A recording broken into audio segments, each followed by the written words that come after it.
जयपुर से बांके बिहारी के दर्शन के लिए एक भक्त आती है।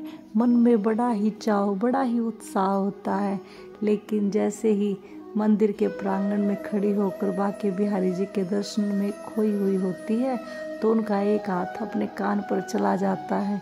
तो भक्त क्या देखती है कि उनके कान का झुमका खो चुका है, और तब बांके बिहारी लाल जी से कहती है, हे बिहारी जी, मेरे कान का झुमका तो गुम हो गया है, मेरी सास तो मुझे घर से निकाल देगी, अब मैं क्या करूं? अब आप ही कोई चमत्कार दिखाइए। फिर उन भक्त के साथ जो चमत्कार होता है वह आप भी सुनिए। हरे कृष्णा दोस्तों, राधे राधे। आपका मेरे YouTube चैनल पर स्वागत है। आशा करती हूँ सब खुश होंगे, मंगल होंगे। बात कुछ समय पहले की है और एकदम सत्य घटना है। सपना जी अपने माता पिता के साथ हर महीने बांके बिहारी लाल जी के दर्शनों के लिए आती रहती है। अब कुछ दिनों के बाद सपना जी की शादी जयपुर में हो जाती है, और शादी के बाद सपना जी अपने पति को बोलती है कि मैं वृंदावन बांके बिहारी जी के दर्शनों के लिए जाती रहती थी, तो मेरा बड़ा ही मन है कि मैं बांके बिहारी के दर्शनों के लिए जाऊं। लेकिन सपना जी के पति कोई ना कोई बहाना मार देते थे। अब शादी को 4-5 साल हो चुके थे, तो शादी की सालगिरह आ जाती है और सपना जी की सास शादी की सालगिरह पर अपनी बहू को कानों के झुमके देती है, और कानों के झुमके पाने के बाद भी सपना जी के चेहरे पर कोई खुशी नहीं देखती है। तो सपना जी की सास पूछती है, बेटा क्या बात है, मैंने तुझे कानों के झुमके दिए हैं, तब भी तो तू कोई भी खुश नहीं है, तुझे बिल्कुल भी खुशी नहीं है, क्या वजह है? तो सपना जी कहती है, माँ जी, सपना जी थोड़ा डरते डरते कहती है, क्योंकि सपना जी की सास थोड़ी सी खड़ूस होती है और पूरा का पूरा परिवार सपना जी की सास से डरता है। लेकिन फिर भी सपना जी हिम्मत मारकर बोल ही देती है कि माँ जी, मैं हर महीने अपने माता पिता जी के साथ वृंदावन जाती रहती थी, तो मेरा बड़ा मन करता है कि मैं वृंदावन जाऊं और बांके बिहारी जी के दर्शन करके आऊं।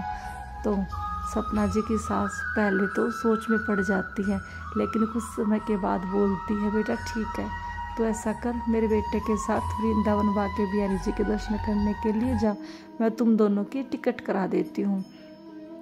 तो सपना जी की सास अपने बेटे बहू को वृंदावन जाने की अनुमति दे देती है और भेज देती है। तो सपना और सपना के पति अब वृंदावन के लिए निकल पड़ते हैं। जैसे ही वृंदावन पहुंचते हैं तो सपना जी बांके बिहारी लाल जी के लिए पेड़े और एक तुलसी की माला खरीदती है। अब सामान खरीदने के बाद सपना जी और उनके पति बांके बिहारी जी के दर्शनों के लिए अंदर एंट्री कर लेते हैं।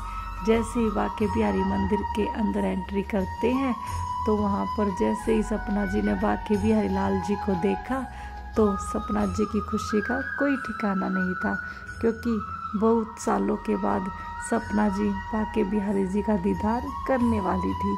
तो सपना जी जैसे ही बांके बिहारी लाल जी को देखती है तो उन्हीं में खो जाती है, क्योंकि बहुत ही लंबे समय के बाद बिहारी लाल जी से मिली थी। और सपना जी बहुत देर तक बांके बिहारी लाल जी को निहारती रहती है और उन्हीं में खो जाती है। तो सपना के पति झिंझोड़ कर बोलते हैं कि क्या है, ये क्या कर रही हो, अब बाहर चलना है कि नहीं चलना है, या देखती ही रहोगी? तो सपना जी ने कहा कि सुनिए, आप चलिए, मैं थोड़ी देर में आती हूँ। तो सपना जी के पति बाहर जाकर उनका इंतजार करने लग जाते हैं, और सपना जी एकटक बांके बिहारी लाल जी को निहारती रहती है। निहारते निहारते सपना जी का हाथ अपने कान पर चला जाता है, और सपना जी क्या देखती है कि उनके कान में झुमका नहीं था। तो सपना जी रोने लग जाती है और बांके बिहारी लाल जी को बोलती है, हे बांके बिहारी, मैं तो तेरे दर्शन करने के लिए आई थी और मेरे कान का झुमका तो यहीं कहीं गुम हो गया है। अब मेरी सास तो मुझे घर में रखेगी नहीं, निकाल देगी, अब मैं क्या करूं? अब तू ही मुझे कोई चमत्कार दिखा, तू तो सबको चमत्कार दिखाता रहता है। तो इतना बोलने के बाद सपना जी रो रो के परेशान हो जाती है और मंदिर से बाहर आ जाती है। उनके पति ने पूछा, लेकिन सपना जी कुछ नहीं बोलती है। और इतनी ही देर में मंदिर के लाउडस्पीकर से आवाज़ आती है कि मंदिर के प्रांगण में सोने का झुमका मिला है, जिस किसी का भी है आकर ले जाए। तो सपना जी बहुत ही ज़्यादा खुश हो जाती है और बांके बिहारी जी को कोटि कोटि नमन करती है और बहुत सारा धन्यवाद देती है। तो भक्तों, जब भी हमारे ऊपर कोई भी भीड़ पड़ती है, कोई भी विपत्ति आती है, अगर हम सच्चे दिल से, अगर हमारा मन बिल्कुल पवित्र है, तो बांके बिहारी कोई ना कोई चमत्कार दिखाने के लिए आते हैं। बस आपको मन से पुकारने की ज़रूरत होती है। दोस्तों, अपने बांके बिहारी लाल को एक बार पुकार कर देखना। जब भी आप पर ऐसी विपत्ति आई तो आप देखोगे कि बांके बिहारी लाल आपको कोई ना कोई चमत्कार अवश्य ही दिखाएंगे। लेकिन उसके लिए आपका विश्वास मजबूत होना चाहिए, जो कि मैं हमेशा कहती हूँ कि अपने विश्वास को मजबूत रखिए और स्वस्थ रहिए।